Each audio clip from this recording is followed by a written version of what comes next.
भगवान के दर्शन कैसे करें? बहुत लोग पूछते हैं कि महाराज जी भगवान का दर्शन कैसे करें? इसके लिए कंस के दरबार में भी जानकार कह रहे हैं कि विप्रागाश्च वेदाश्च,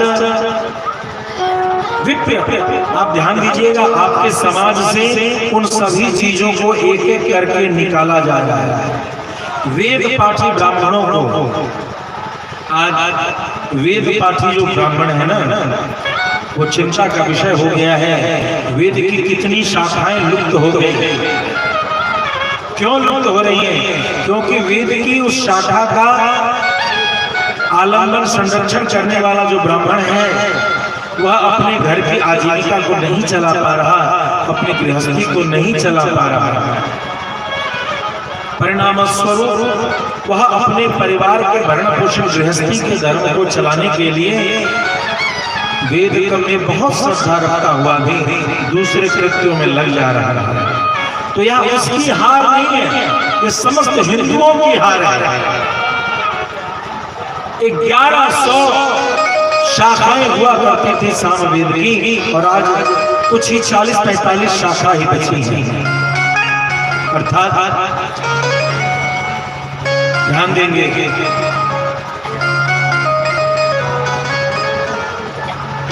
कि मिथिला में 4 गांव थे। आप सभी के साथ दुख का विषय यह है कि आप कहां हैं, आपको कुछ पता नहीं है। मिथिला में 4 गांव थे, पूरी भारत में ऐसा नहीं जगह।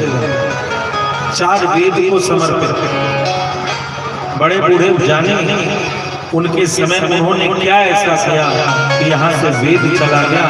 युवाओं को सावधान होना पड़ेगा। जो 2-4 पीढ़ियों पहले से लोगों ने किया उसका दंड आज क्या है या और भयानक न हो, इसलिए युवाओं को कमर कसनी पड़ेगी। 4 गांव है भगवत बंधुओं। ये जो रीगा है, पता है क्या?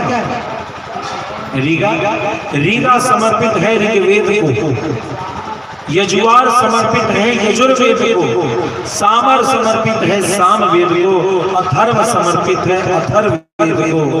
रीगा के क्षेत्र के जितने विद्वान हैं, अपने आप को विद्वान कहने से पहले रीगा के एक मंत्र को यदि वहां पर स्थापित कर सकें तो खुद को विद्वान कहें, वरना पेट भरने के लिए तो भिखारी भी बहुत विद्वान है, कैसे भी पेट भर। ऐसे विद्वता किस काम की?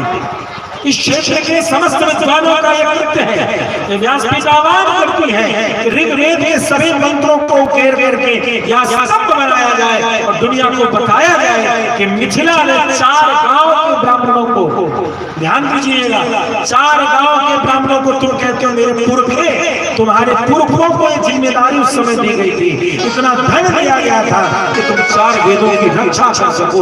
वो जो जमीन जोत करके रोटी खा रहे हो, जिसके लिए अपने भाई से कैसे लड़ रहे हो, गोली चलवा रहे हो, तो गोली चलाने के लिए नहीं, वो अपने भाई का केस लड़ने के लिए नहीं। इस रीगा में जिसका भी खानदान चला हो, उन सभी ब्राह्मणों को वो धन दिया गया था कि ऋग्वेद की रक्षा की जाए। तो वेद पाठी ब्राह्मण, गौ शुद्ध गौ माता, वेदाश्च और वेद जिसकी चर्चा में की, सत्यम सत्य बोलना, दमः इंद्रियों का दमन, शमः मनों को निग्रहण करना। कभी कभी इंद्रियां जो है, आप सभी बैठे हुए, ये जो दमन है इंद्रियों का, 3-3, 4-4 घंटे एक आसन से बैठना, लगता है 7 दिन में उसका ट्रेनिंग करा ही लेके जाए। सबको एक आसन